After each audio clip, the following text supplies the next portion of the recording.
Olá pessoal, espero que estejam todos bem. Hoje nós daremos continuidade à disciplina de análise e simulação de processos. E nesta aula, a aula 7, nós começaremos a ver como realizar a simulação de modelos com equações diferenciais, e neste caso, equações diferenciais ordinárias.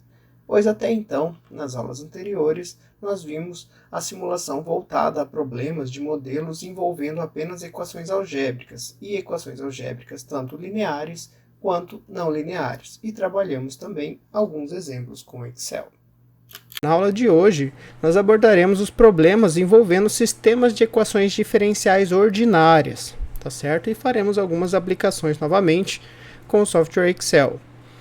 Então, apenas relembrando aqui que esses casos de modelos para processos que eles se delimitam por equações diferenciais ordinárias são os casos nos quais nós temos ou modelos de parâmetros concentrados com o termo de acúmulo, tá certo? Com alguma variação de massa ou energia ou momento ao longo do tempo, e também quando nós temos modelos de parâmetros distribuídos em regime estacionário, para os quais nós temos uma variação em relação a apenas uma posição, tá certo? Então aí sim nós podemos ter equações diferenciais ordinárias.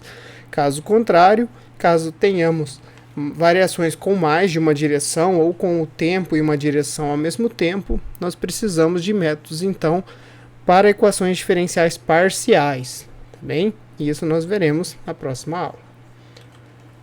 Bom, na aula de hoje então, já que o enfoque é em métodos de resoluções de equações diferenciais ordinárias, do ponto de vista então de métodos numéricos, vamos relembrar um pouquinho o que vocês veem lá na disciplina de métodos numéricos, e a partir disso ver aqui como nós podemos utilizar esses métodos para resolver os modelos que nós desenvolvemos e como nós podemos tratar uma simulação, por enquanto utilizando o Excel, mas verificando o impacto das variáveis do método, para que posteriormente a gente possa também configurar métodos em simuladores de processos. Bom, os principais métodos que nós temos para a resolução de equações diferenciais ordinárias, eles podem ser divididos em métodos explícitos, tá certo? Ou métodos implícitos. A grande diferença desses métodos está sobre a utilidade dele para a resolução de equações diferenciais de acordo com a rigidez dessas equações, tá? Desses sistemas de equações que representam o nosso modelo.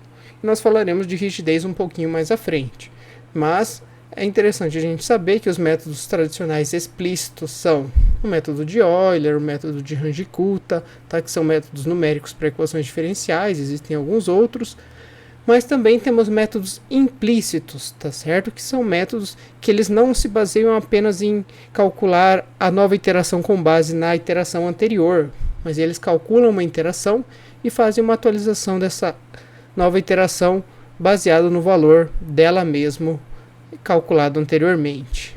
Tá? Aqui teríamos então o método de Euler modificado, método dos trapézios, alguns métodos com fórmulas de diferenciação retroativa. E também temos outros métodos que podem ser utilizados. Por ora, os sistemas que nós trabalharemos, eles conseguem então ser resolvidos por métodos explícitos, tá bem? E para sistemas de equações diferenciais ordinárias complexas, que devem ser resolvidas de forma simultânea, tá? Uma solução numérica ou uso de um método numérico, ele é normalmente preferencial, visto que um método analítico ele pode não ser apropriado, ou pode não conseguir solução para alguns tipos de equações, em alguns casos em específico, e também, às vezes, o esforço ou o tempo para se resolver analiticamente, se é utilizado algum tipo de programação orientada a objeto para variáveis simbólicas, isso pode também demandar bastante esforço computacional. Não que os métodos numéricos não demandem, mas que eles consistem muitas vezes em algoritmos práticos e objetivos que são aplicados a qualquer caso, e nós temos uma menor variedade de usos na programação para conseguir resolver problemas por métodos numéricos. Nós basicamente temos uma fórmula de recorrência para a qual nós podemos então reproduzir uma série de iterações para calcular todos os pontos que definem então o comportamento da função resultante da equação diferencial avaliada, tá?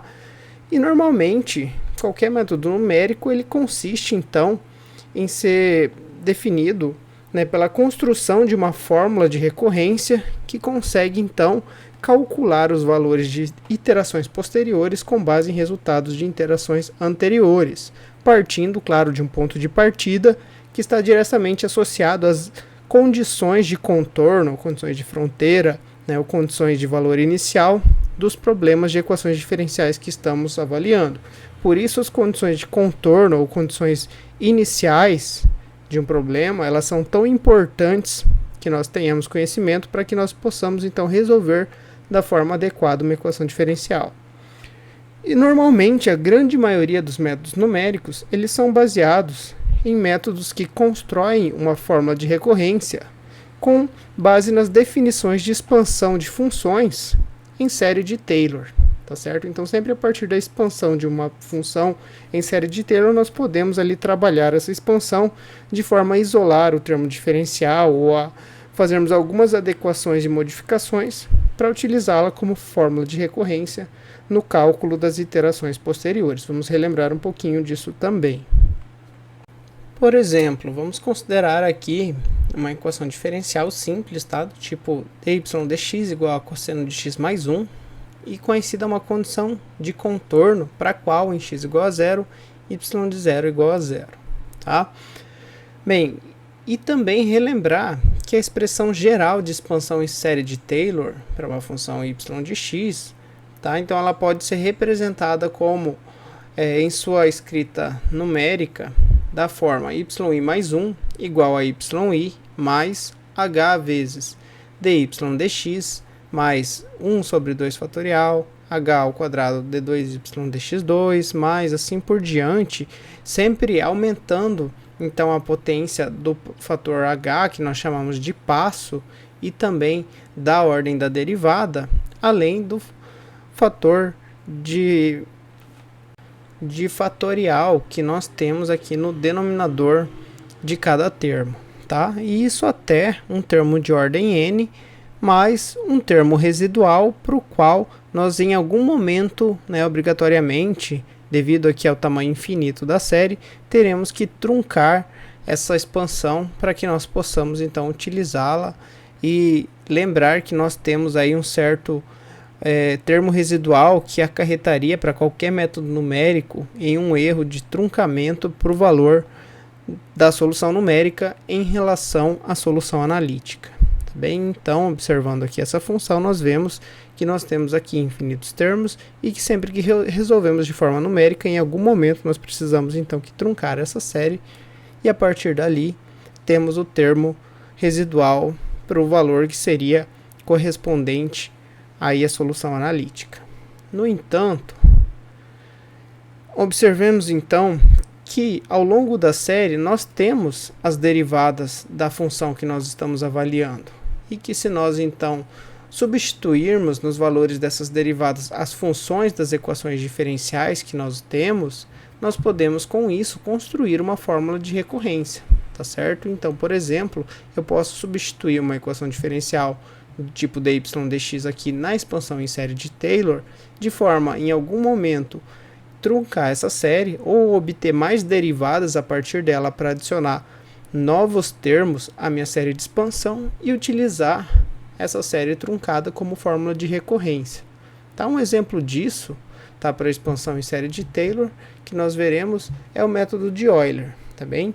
Já veremos ali a função de recorrência do método de Euler, mas aqui então só definindo os termos que nós vamos utilizar para resolver numericamente uma equação diferencial, nós temos a função y, que depende de x sendo nossa variável independente associada à equação diferencial, o valor de h que nós definimos como passo de cada iteração que nós estamos avaliando ao longo do intervalo da variável independente, e que no nosso caso aqui sendo x, seria o valor de x na iteração posterior menos na iteração anterior, também conhecido como ΔX.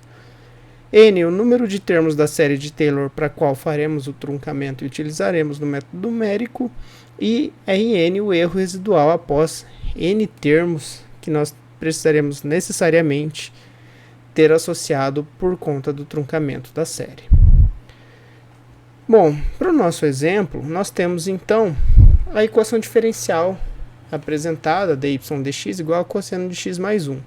A partir dessa função, nós podemos obter as derivadas de ordem maior, sempre diferenciando ela em relação a x mais uma vez. Tá? Então, por exemplo, aqui, diferenciando dy dx mais uma vez em relação a x, obtemos d2y dx2 igual a menos seno de x. Tá? Então, constante, derivada da constante é zero, derivada do cosseno, menos seno.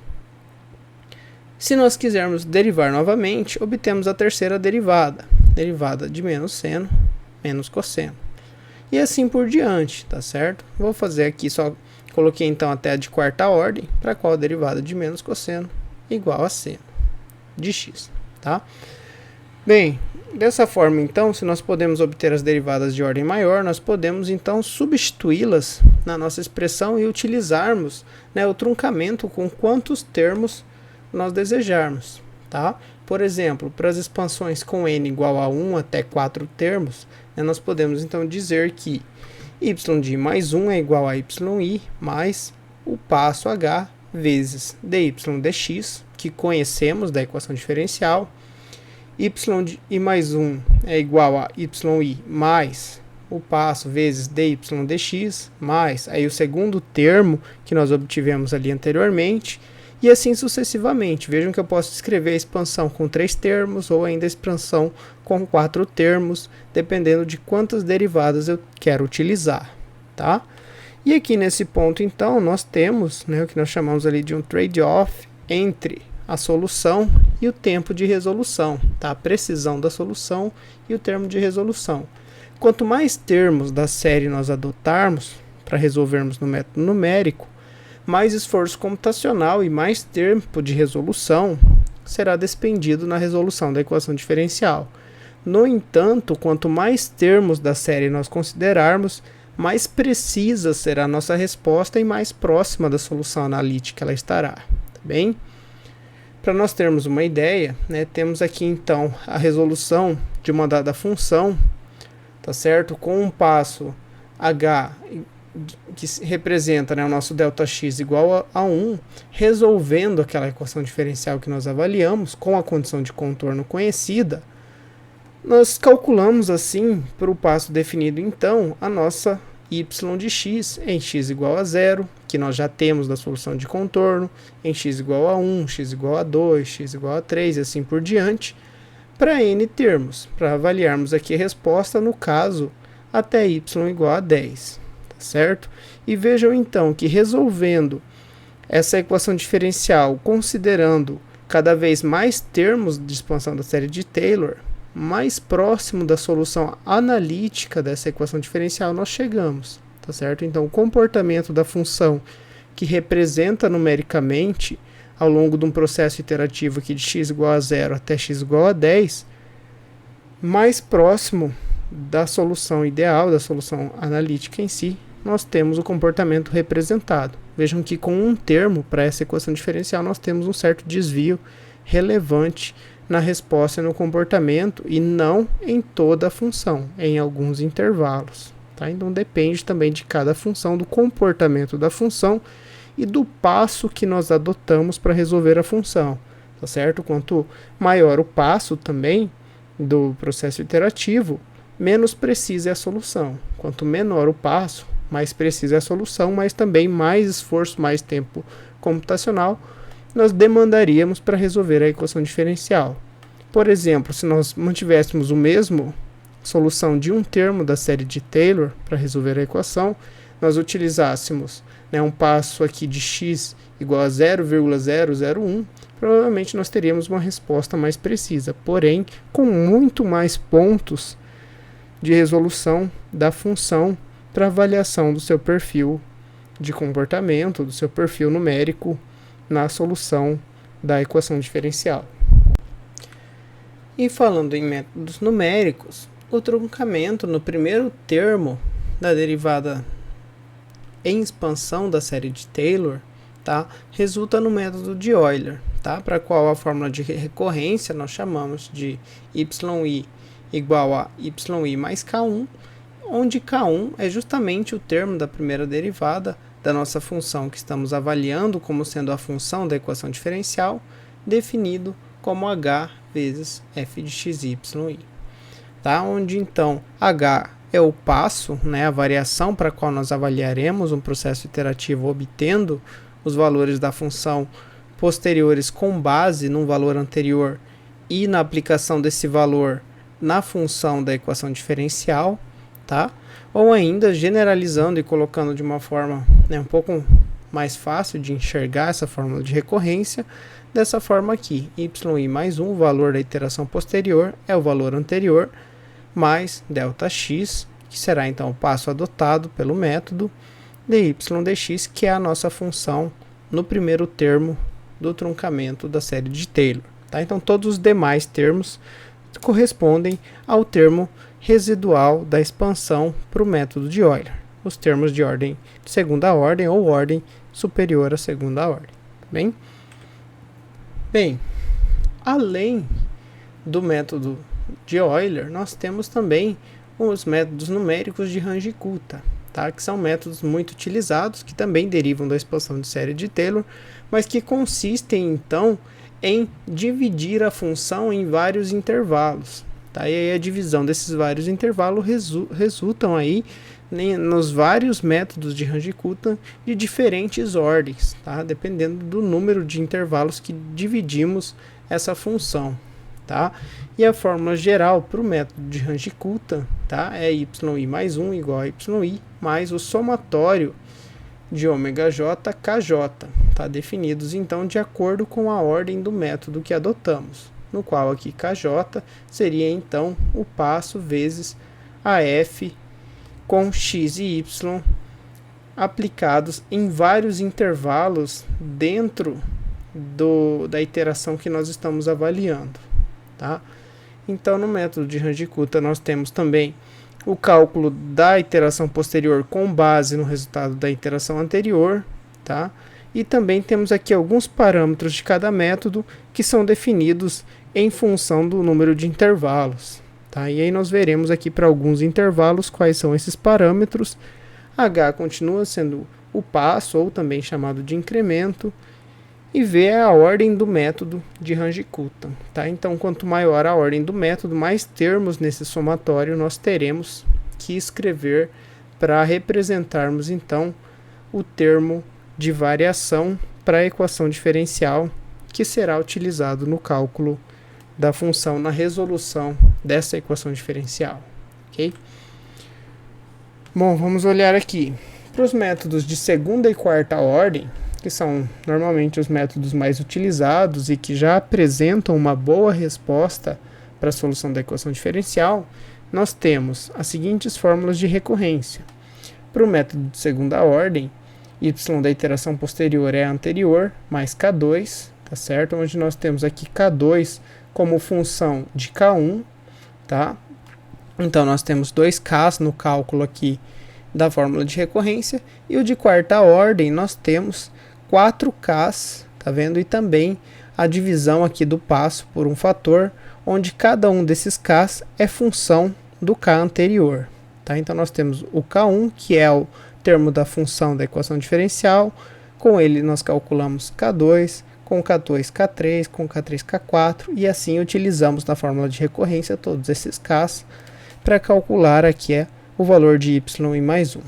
Bem, então vejam aqui que é importante ver que nós aplicamos na função, a partir do termo K2 ou K de ordem superior a 1, não os próprios valores de xi e de yi, mas sim esses valores mais seus parâmetros, que nós comentamos ali anteriormente, vezes um passo adotado para essa resolução, tá bom?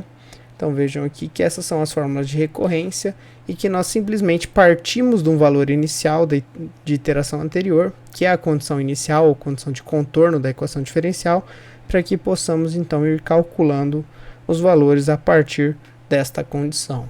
Tá? Então, procedimento relativamente simples, mas que permite resolver as equações diferenciais e que a partir disso, né, desse método programado, desse método pré-definido, nós podemos resolver qualquer equação diferencial simplesmente mudando os termos associados aí à nossa equação diferencial, aos parâmetros constantes, podendo realizar assim algumas simulações deste modelo de equação diferencial, tá bom?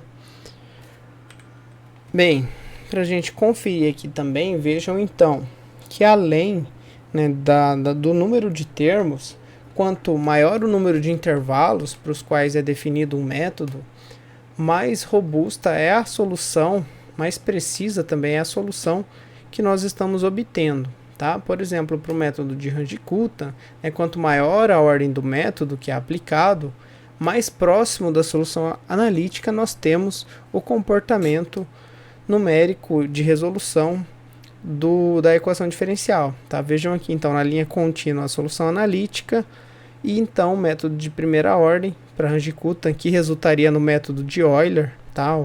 Basicamente, se nós considerarmos só o K1 do método de Range-Kutta, é o próprio método de Euler, ele não fica tão preciso quanto os métodos de segunda e quarta ordem, que ambos já apresentam um bom comportamento com um pequeno, ou quase insignificante erro frente à solução analítica. Mas como eu comentei, não é só a ordem do método ou o número de termos de derivada que influencia diretamente na precisão da solução da equação diferencial, mas sim também o tamanho do passo adotado durante essa resolução. Tá? Vejam aqui, que para um mesmo método, que seria o método de Range-Kutta de primeira ordem, quanto menor o nosso passo aqui, mais precisa é a nossa solução. Tá? Então, novamente, aqui uma solução contínua, uma solução analítica com um passo muito pequeno, nós temos soluções mais precisas e mais próximas desse comportamento analítico. Enquanto para um passo grande, no caso aqui em Q1 já seria um passo grande para a solução dessa equação diferencial, maior seria o nosso erro e menos precisa seria essa resposta para o comportamento dessa equação diferencial. Tá? Então são dois fatores aí que ambos estão associados na vantagem de precisão da resposta em detrimento de um maior esforço computacional para a resolução dessa equação diferencial. E agora então, para nós relembrarmos e praticarmos um pouco a aplicação dessas fórmulas de recorrência, tá? Resolveremos aqui alguns sistemas de equações diferenciais de alguns modelos que nós já desenvolvemos nas aulas anteriores, utilizando os métodos de Range-Kutta, ou o método de Euler, para comparar e verificar um pouquinho como se dá a solução desses modelos. Bom, no exemplo 1, a equação abaixo representa o aumento axial de temperatura em estado estacionário de um líquido fluindo em um tubo cilíndrico de 60 metros, trocando o calor com um sistema de resfriamento encamisado. Tá? Então, essa é uma equação, tá, de um modelo que nós fizemos na primeira aula sobre modelos de parâmetros distribuídos, tá certo? Com a variação de temperatura ao longo do comprimento aqui de um escoamento cilíndrico de uma tubulação, onde a variação de temperatura ao longo da posição neste sistema de escoamento é função aqui de alguns parâmetros do próprio fluido e do sistema, tá? Como o raio, o coeficiente global de troca térmica entre o fluido e o sistema de encamisamento, vazão, densidade, calor específico, e a diferença de temperatura em cada ponto, tá? Entre a temperatura do sistema de encamisamento e a temperatura do sistema que nós estamos avaliando do escoamento. Tá? E com uma condição de contorno que diz que em x igual a zero na entrada do tubo, ou seja, a temperatura é igual a 20 graus Celsius. Bom, para que nós possamos então utilizar um método numérico e resolver o modelo, tá, desse sistema, nós temos aqui, podemos escrever a nossa equação diferencial como uma função de x e t, que são as variáveis aqui do nosso problema, sendo então x a variável independente, t a variável dependente de x, igual a... E aí vamos, digamos, simplificar, já que todos os parâmetros do sistema são constantes, ali daquele termo que multiplica a variação de temperatura, chamar aquele conjunto de termos ali, essa razão de U2πr sobre Q rho Cp de m, tá? E aqui então nós obtemos a equação na forma dt dx igual a m, que multiplica 300 menos t, onde t é a temperatura em cada ponto ao longo do sistema de escoamento. M é constante, já que todas as variáveis e parâmetros que nós avaliamos são constantes, e nós temos aqui os valores numéricos utilizados para calcular M e para resolver então a equação diferencial, para que a nossa única variável, né, seja t, e nós possamos resolver para vários valores de x de acordo com o passo que estabelecermos. Tá? Então, o raio igual a 0,2 metros, coeficiente global de troca térmica igual a 60.000 joules por hora metro quadrado grau Celsius, vazão volumétrica de 4 metros cúbicos por hora, densidade de 900 kg por metro cúbico e calor específico do fluido igual a 3.000 joules por quilograma grau Celsius. Para essa equação diferencial, então, nós vamos determinar o perfil de temperatura ao longo do comprimento do tubo cilíndrico de 60 metros. Tá? Então, o nosso x vai variar de 0 até 60. E nós precisaremos estabelecer um passo para isso. Em A, vamos resolver pelo método de Euler, em B, pelo método de Runge-Kutta de quarta ordem, e em seguida vamos plotar os perfis, tá, das temperaturas ao longo do comprimento para ambos os métodos. Tá? E para que nós possamos plotar esses resultados e resolver de maneira mais prática, utilizaremos uma planilha do Excel, bem que eu também vou deixar à disposição para vocês lá no Moodle da disciplina, que vocês possam baixar e simplesmente utilizar o método, como nós veremos aqui, para resolver esse modelo. Tá? Então, esse processo de resolução para esses parâmetros já consiste, digamos assim, em uma simulação desse sistema. Tá? E aqui, a partir então dessas aulas de métodos de solução, nós já começaremos então, a partir, em breve, para a próxima parte do conteúdo, a trabalhar a simulação de um processo em si. Tá bom? Bom, aqui na planilha do Excel, então do exemplo 1, vejamos que nós temos aqui a nossa equação diferencial, que nós queremos resolver no intervalo de todo o comprimento da tubulação de escoamento do fluido. Temos aqui a nossa condição de contorno, tá bem?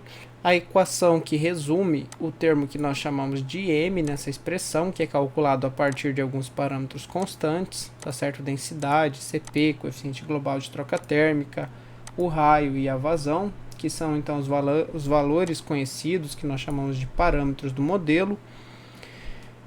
E temos aqui o cálculo de M. Tá? Então, inicialmente, nós calculamos aqui, até utilizei a função π aqui para utilizar o valor de π com a precisão que o Excel apresenta, tá? E todos os valores aqui correspondentes dos parâmetros na equação de M, para que possamos aqui em uma determinada célula calcular M e utilizar esse valor constante em todos os valores das iterações, tá? Para não precisar ficar recalculando ele em cada iteração. E o passo adotado aqui, que eu adotei para resolver essa equação diferencial, eu adotei um passo de H igual a 1. Ou seja, a gente vai verificar aqui na avaliação do perfil de resolução pelo método de Euler e pelo método de Runge-Kutta de quarta ordem, determinando a temperatura a cada 1 metro dessa tubulação de escoamento, certo? Bem, para resolver utilizando, então aqui abaixo eu construí então uma tabela com os valores de x e de t em cada passo pré-estipulado, tá? Então aqui colocamos os valores de x desde o passo inicial até o passo final, até o valor final, né, seguindo o passo que nós temos estipulado de 1 em 1, e vamos calculando em cada iteração o valor de x. No primeiro ponto, em x igual a 0, nós já conhecemos a temperatura, que é a temperatura dada pela nossa condição de contorno. Em x igual a 0, a temperatura é igual a 20 graus Celsius. Tá? E aqui vejam então que para as temperaturas a partir de x igual a 1, basta nós utilizarmos a fórmula de recorrência, fazendo então o nosso YI, que seria nosso T em x igual a 1, igual ao nosso TI, tá? Na iteração anterior, mais o nosso passo, que seria a diferença entre o valor de x nessa iteração e x na iteração anterior, vezes a nossa função, que representa aqui a nossa equação diferencial, ou seja, m vezes a diferença de temperatura, tá? 300 menos a temperatura como variável, sendo a temperatura da iteração anterior, tá? Pela nossa fórmula de recorrência, f de x e yi. Assim eu calculo, né, o nosso yi mais 1, que corresponde aqui ao nosso ti mais 1. Tá? Então vejam que aqui a única célula que eu coloquei e que eu travei para a gente resolver é a célula do valor de m, que é constante, porque linkando dessa forma, a partir daqui, basta então nós inserirmos a fórmula de recorrência e arrastarmos aqui até o nosso passo final, para que nós possamos então replicar essa equação em todos os valores de x e obter assim então a temperatura associada em cada x deste intervalo que estamos avaliando. Tá? E vejam que a temperatura tende a aumentar justamente porque o nosso sistema de encamisamento tem uma temperatura igual a 300 graus Celsius, ou seja, uma temperatura maior que a temperatura de escoamento, e com essa troca térmica, à medida que vai passando pelo escoamento até chegar na saída em 60 metros, a temperatura sobe até 116 graus Celsius, certo? E então, se eu quiser visualizar graficamente esse comportamento, basta eu plotar aqui um gráfico da temperatura ao longo do comprimento. Tá? E eu fiz isso então aqui no exemplo 1, então junto com o método de Range-Kuttan de quarta ordem, só para a gente verificar que nesse caso, para o passo adotado, ambos os valores obtiveram ali resultados bastante próximos, mas nós podemos verificar uma pequena diferencinha aqui no comportamento de Euler. Os pontos em azul, vejam que eles ficam sempre um pouquinho acima dos pontos em laranja, que representam aqui o que nós resolvemos pelo método de Range-Kuttan de quarta ordem.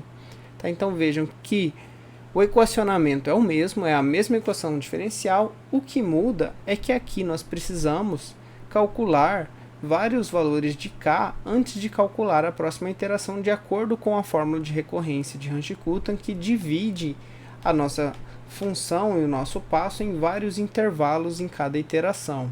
Tá? Então, por exemplo, começamos aqui com x igual a 0, temperatura igual a 20 e calculamos a partir daqui então K1, K2 e K3 com a fórmula de recorrência que nós vimos, né, no slide ali anteriormente, os valores de K1, K2, K3 e K4 para iteração T0 para x igual a 0. Tá? Porque esses K serão utilizados aqui então no cálculo da iteração posterior. Tá? Para nós calcularmos aqui a temperatura em x igual a 1, que continuamos aqui com um passo igual a 1, para ficar mais fácil de comparar com o método anterior também, calculamos então a temperatura em função dos Ks anteriores, da seguinte forma: Ti mais 1 igual a Ti mais o passo sobre 6, tá? Que é assim a fórmula de recorrência do método de Range-Kuttan de quarta ordem, vezes o nosso f, que é um f que depende de x e y mais os seus parâmetros constantes vezes k da iteração anterior de acordo com a fórmula de recorrência. Tá? Então, verificando lá, nós temos aqui a possibilidade de calcular T1. E em cima disso, calculamos K1, K2, K3 e K4 para que nós possamos utilizá-los na iteração posterior. Tá? E o procedimento é repetido assim sucessivamente, então eu acho mais fácil calcular K1, K2, K3 e K4.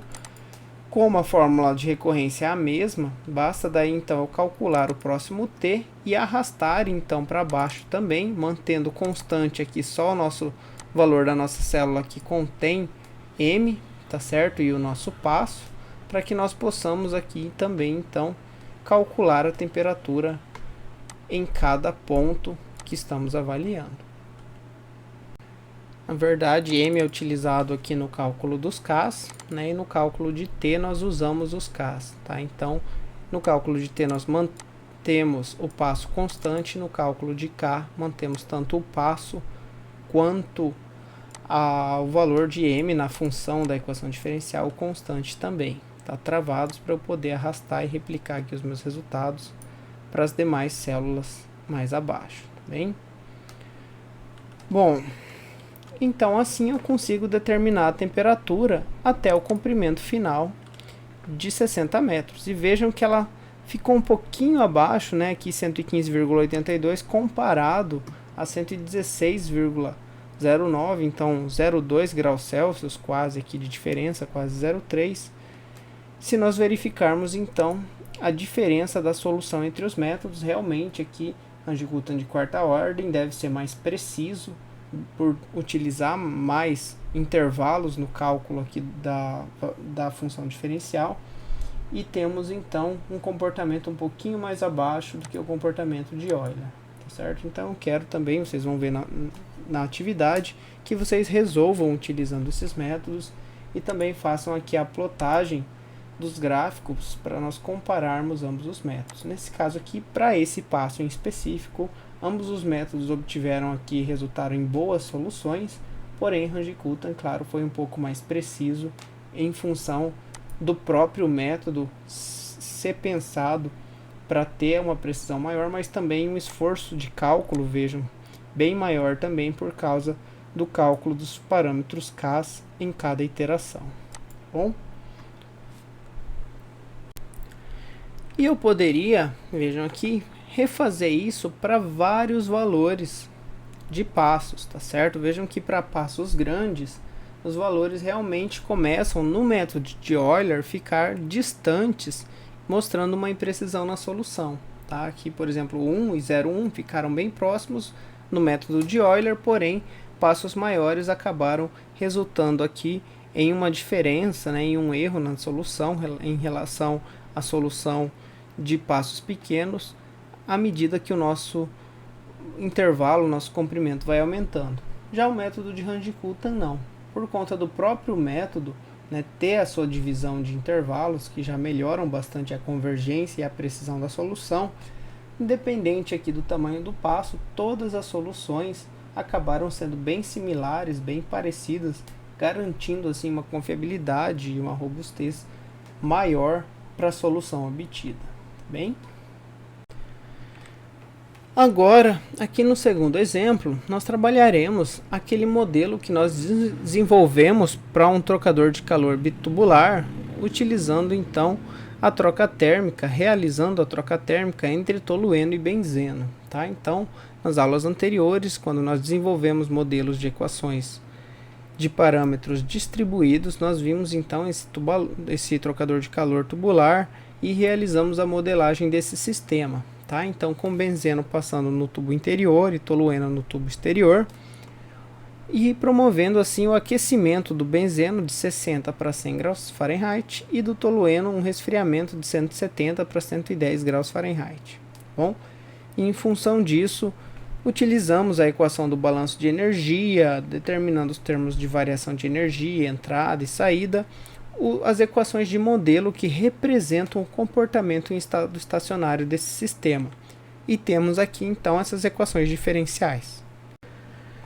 A primeira equação diferencial, então, o balanço de energia para o benzeno, aqui para o qual nós temos então a variação da temperatura do benzeno em função do comprimento desse trocador de calor, sendo função de sua vazão mássica, seu CP, coeficiente global de troca térmica, tá certo? Os parâmetros aqui deste escoamento, tá bem? E também a diferença em cada ponto entre o tolueno e o benzeno. Já para o tolueno, nós temos também uma equação que mostra a sua variação de temperatura ao longo do comprimento em função de em cada ponto nós termos uma diferença de temperatura também entre o benzeno e o tolueno. E vejam aqui então que temos as condições de contorno da temperatura conhecida na entrada do trocador de calor, sendo um sistema concorrente, tá certo? Que na entrada a temperatura do benzeno vale 60 graus Fahrenheit e na entrada também o tolueno entra a 170 graus Fahrenheit. Com a solução desse modelo, então, nós determinaríamos então a temperatura para um dado comprimento do trocador de calor para ambos os fluidos, tá certo? E para ficar um pouquinho mais fácil de representar e calcular as equações diferenciais, nós vamos então isolar os termos diferenciais de temperatura ao lado esquerdo da expressão, passando aqui o produto da vazão mássica pelo CP para o lado direito da equação e chamando novamente de M esse termo equivalente à razão dos parâmetros que são constantes ao longo de todo o perfil avaliado para o comportamento da temperatura, tá certo? E considerando as condições de contorno para resolver esse sistema. Então vamos aqui chamar de F a equação diferencial da temperatura do benzeno e de G a equação diferencial da temperatura do tolueno. Tá? Então nós já vimos o desenvolvimento dessas equações anteriormente, que resultam então nessas equações diferenciais que representam o comportamento ao longo do comprimento desse trocador de calor. Bom, temos aqui então os parâmetros constantes nessas equações diferenciais, tanto para o benzeno quanto para o tolueno, e os parâmetros, né, os valores numéricos desses parâmetros para que possamos calcular M então. Então temos a vazão mássica do benzeno igual a 9.820 libras por hora e a vazão mássica do tolueno igual a 6.330 libras por hora. O calor específico de ambos, né, esses compostos, o benzeno e o tolueno, iguais a 0,425 BTU por libras graus Fahrenheit e 0,44 BTU por libra graus Fahrenheit, respectivamente. O coeficiente global de troca térmica igual a 0,8 BTU por hora polegada ao quadrado graus Fahrenheit. E justamente por causa dessa unidade, trabalharemos com o nosso passo no comprimento da tubulação do trocador de calor em polegadas. Tá bom? Então, justamente aqui essa unidade nos dá a unidade que teremos que utilizar para o cálculo da temperatura em cada ponto do trocador bitubular. E as temperaturas TB e TT são as nossas variáveis em ambas as equações diferenciais desse modelo. Bom, da mesma forma aqui então, vamos determinar o perfil de temperatura ao longo do comprimento dos tubos deste sistema de escoamento, considerando um comprimento total dos tubos de 1.200 polegadas. Vamos resolver novamente pelo método de Euler e pelo método de Runge-Kuttan de quarta ordem e também plotar os perfis para ambos os métodos. Tá bom? Então vamos lá para a planilha do Excel para verificar aqui então como fica a solução utilizando os métodos que nós vimos desse sistema. Bem, aqui no Excel então nós temos a equação do modelo, tá certo? As equações, né, do modelo para variação das temperaturas para ambos os fluidos, tá? Que nós já vimos o desenvolvimento, as equações e as condições de contorno. Aqui as expressões dos termos que nós simplificaremos, né, que serão constantes MB e MT nas equações do benzeno e do tolueno, tá? Associados à vazão e ao calor específico de cada um desses fluidos. Os parâmetros constantes desse modelo, as vazões, os CPs e o coeficiente global de troca térmica. E aqui abaixo o cálculo então tanto de MB quanto de MT para que esses parâmetros sejam constantes nas equações diferenciais na resolução aqui pelos métodos de Euler e de Runge-Kuttan de quarta ordem. Como a nossa avaliação vai ser de 0 até 1.200 polegadas, tá? Para não ter 1.200 iterações, então resolvi adotar aqui um passo um pouquinho maior para utilizar na resolução desse sistema, tá? Então aqui eu coloquei um passo maior, porém eu poderia estar, de acordo com o algoritmo numérico, utilizando um passo menor para aumentar a precisão aí do perfil obtido e da resolução dessas equações. Mas nós vamos conferir depois também com o método de Runge-Kuttan a variação em relação ao método em si.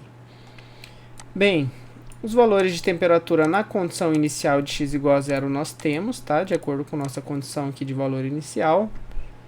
E podemos então utilizar aqui, realizar, né, de forma análoga, nós fizemos anterior, mas nós fizemos diretamente na equação, tá? Para o cálculo utilizando a fórmula de recorrência de Euler, calcular K1 e L1 que correspondem aqui aos parâmetros da equação de Euler no método de Euler para ambas as temperaturas, tá? Então, assim como nós chamamos, né, de K1, K2, os parâmetros K na equação do modelo de Runge-Kuttan, para Euler, ele equivale a Runge-Kuttan de primeira ordem, tá? Com o nosso único K, que é onde K é a própria equação diferencial da iteração anterior. Então vejam aqui que eu só chamei então de L para diferenciar do K da temperatura do outro fluido, tá? Para não ficar 2K1 aqui repetido, o outro eu chamei de L1. E calculei então K1 e L1 com base nas temperaturas dessa iteração, para poder utilizar eles na iteração posterior, em função de M, que é constante, e da diferença de temperatura nessa iteração de um fluido com o outro, tá? Então vejam que em cada iteração a temperatura de cada fluido é avaliada de forma diferente. Com isso eu tenho condição de calcular a temperatura na iteração posterior. Então, que é a temperatura anterior mais K1 vezes a temperatura, o passo, né, da minha iteração, E para outra temperatura do outro fluido, a mesma coisa, né? A temperatura da iteração anterior mais L1 vezes o passo que eu estou avaliando. E o passo tem que ser o mesmo, né? Para ser a diferença de temperatura aqui no cálculo dos Ks, a diferença naquele ponto, naquela, digamos, naquela direção, naquele valor de x aqui que corresponde ao nosso passo, tá bom? Então vejam aqui que à medida que um vai diminuindo, né, o outro aqui vai aumentando com valores opostos, para mostrar justamente que a temperatura de um dos fluidos aumenta e do outro diminui, tá? E eu repito então esse processo. Eu posso utilizar aqui m constante e manter aqui o passo também constante no cálculo da temperatura para arrastar as células e resolver então de uma vez só esses cálculos, tá certo? Então isso facilita e faz com que eu possa resolver as minhas equações de maneira mais prática, não preciso ficar resolvendo iteração por iteração. Então essa é uma vantagem de trabalhar com uma planilha do Excel, mas que uma programação do método numérico permitiria utilizar um laço de repetição, um for, ou aqui um do, para conseguir calcular em todos os valores do meu intervalo, aumentando em cada iteração o meu passo em um valor constante, certo? Bom, então feito aqui com o método de Runge-Kutta de primeira ordem, que é equivalente ao método de Euler, tá? Se a gente for ver aqui na fórmula de recorrência, é a mesma coisa. E agora, então, o mesmo procedimento foi feito com Runge-Kutta de quarta ordem, porém vejam que nós temos aqui para a fórmula de recorrência, né, muitos mais Ks, como nós vimos anteriormente, as equações diferenciais são as mesmas, os parâmetros todos os mesmos. Porém, a única coisa que muda é que exige que em cada iteração eu calcule mais Ks e mais Ls, né, que eu usei a mesma nomenclatura, né, aqui diferente, o K para cálculo da temperatura do benzeno e o L para o cálculo da temperatura do tolueno. E em cada ponto, em cada valor de x, calculei cada um desses Ks pela fórmula de recorrência, para que eu possa então calcular as temperaturas da iteração posterior, que eles são sempre funções de K ou L aqui nesse caso, da iteração anterior, utilizando a fórmula de recorrência de Runge-Kutta aqui aplicada a essas equações, certo? E ao final, então, realizei todas essas iterações até o comprimento máximo de 1.200 polegadas e tenho aqui a temperatura final de ambos os fluidos. Veja então que o benzeno ele aqueceu até aproximadamente 100 graus Celsius e o tolueno resfriou até Celsius não, né? Fahrenheit, as unidades do problema, e o tolueno resfriou até 110,9 aproximadamente graus Fahrenheit, tá certo? Então vejam que é coerente a resposta, né, de que a temperatura de um aumenta à medida que a do outro diminui por conta da troca térmica que vai de um fluido para o outro. E se eu olhar aqui, ambos os métodos obtiveram aqui um comportamento bem parecido, tá certo? Então não teve muita diferença, pelo menos avaliando de acordo com esse passo, entre os perfis de temperatura. Mas vejam que logo na entrada, como ambos são alimentados em concorrente, um está a uma temperatura mais alta e o outro mais baixa, e à medida que ambos vão escoando e trocando calor nesse trocador do tipo bitubular, quando eles saem os fluidos, ao final, no comprimento máximo desse sistema de troca térmica, o benzeno foi aumentando a sua temperatura e o tolueno foi diminuindo a sua temperatura. Tá? Coerente, então, com o que a gente espera de um trocador de calor. Tá? Então vejam que aqui esse modelo permite a gente avaliar isso para o nosso sistema.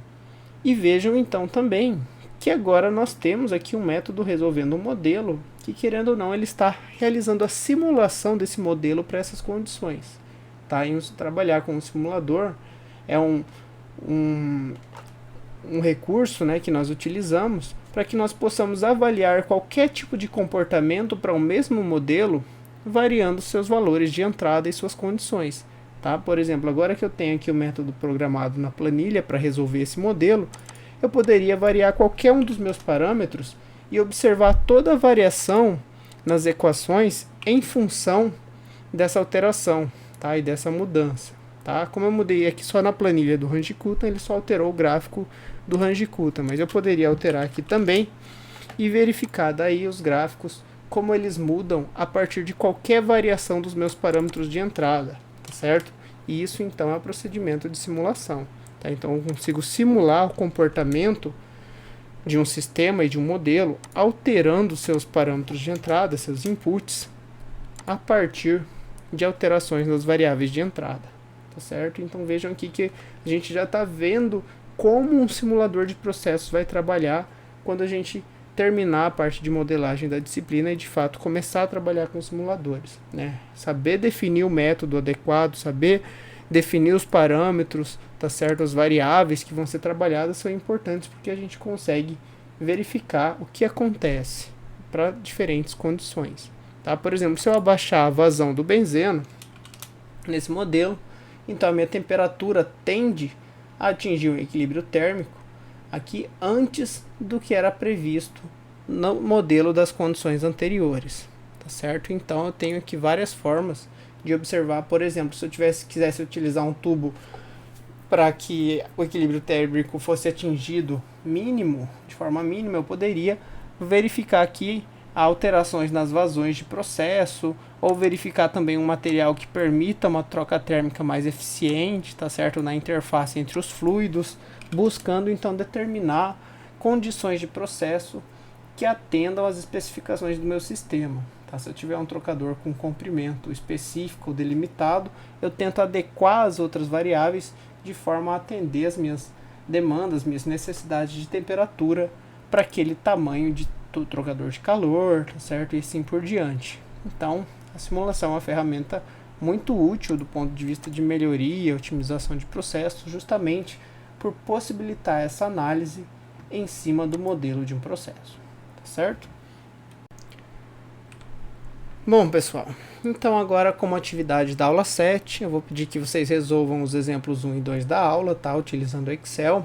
Para facilitar, eu já vou deixar algumas planilhas à disposição de vocês, para vocês trabalharem lá no Moodle da disciplina, tá bem? E a única coisa que eu peço que vocês modifiquem é que vocês utilizem o comprimento do tubo máximo como o equivalente aos 3 últimos dígitos do RA de vocês, tá certo? Ao invés, por exemplo, de 60 metros no exemplo 1 e de 1.200 polegadas no exemplo 2, podem utilizar em ambos os casos aí os 3 últimos dígitos do RA de vocês, ou os 4 últimos, se for um valor muito pequeno, tá bem? E podem também adotar um valor de passo que seja mais conveniente ou mais adequado também para o valor do RA de vocês, tá bom? Bem, pessoal, aqui as principais referências da nossa aula de hoje. Por hoje é isso. Obrigado pela atenção de vocês e até a próxima aula.